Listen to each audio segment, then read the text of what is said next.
موضوع محدد السرعة ده مهم جدا ان انت تعرف. في حاجة اسمها محدد وفي حاجة اسمها مثبت، بس الناس بيختلط عليها الامر ما بين المحدد وما بين المثبت. تمام. احنا دلوقتي هنشغل محدد السرعة.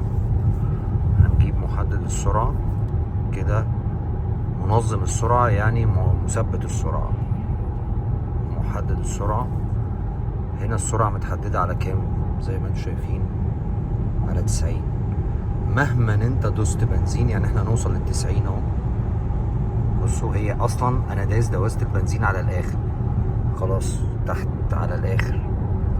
مهما دوست ومهما عملت كيك داون ومهما عملت سبورت مود، هي العربية مش هتعدي ال90. هي جت عند ال89 ووقفت، وفعلا انا دوست البنزين على الاخر. هاجي افصل بقى المحدد، اتفصل. بصوا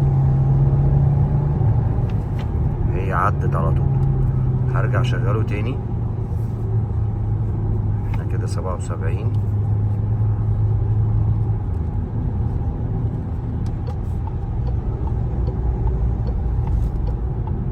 هنستلم بس الدائري وهوريكم بالظبط. المحدد ده يا جماعه انت بتعمله في طريق انت عارف مثلا في سرعته بتبقى قد كذا، ده بيساعدك في الرادار والحاجات دي. فالمحدد ده مهم جدا جدا جدا.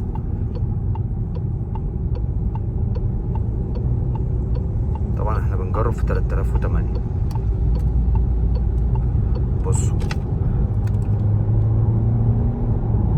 هي اتكتمت تحت رجلي على طول. تحس ان انت العربية مكتومة تحت رجلك، مش راضية اصلا. ده كده خلاص. هنفصل بصوا بقى، بس ركزوا. هنفصل المحدد. خدتوا بالكم الار بي ام عمل ازاي؟ لان انا فصلت التحديد بتاع السرعة. المثبت حاجة تانية خالص، يعني مثبت السرعة ده حاجة تانية خالص مختلفة عن المحدد بتاع السرعة يعني. 3008 بالمناسبة 1.6 165 حصان 240 تورك، قوة العزم بتاعنا. مثلا في رادار هيقابلنا دلوقتي، والرادار اللي هيقابلنا دلوقتي ده على 90. هنشغل المنظم سوري المحدد، وبعد كده هنبتدي ننزل ايه تدريجي كده واحدة واحدة.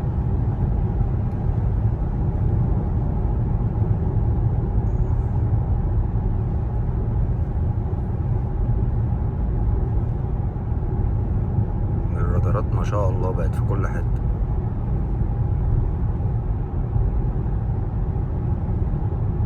هو المعلم هناك على الكوبري اهو.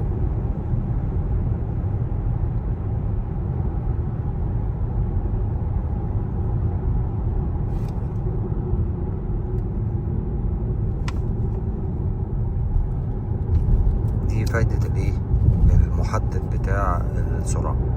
مثبت السرعة بقى عاوز فيديو تاني، بس مثبت السرعة عاوز فيديو بقى نكون بقى على الهاي واي مسافرين كده ولا حاجة ونتكلم فيه. نلغي بقى المحدد تاني. يلا مساء الفل.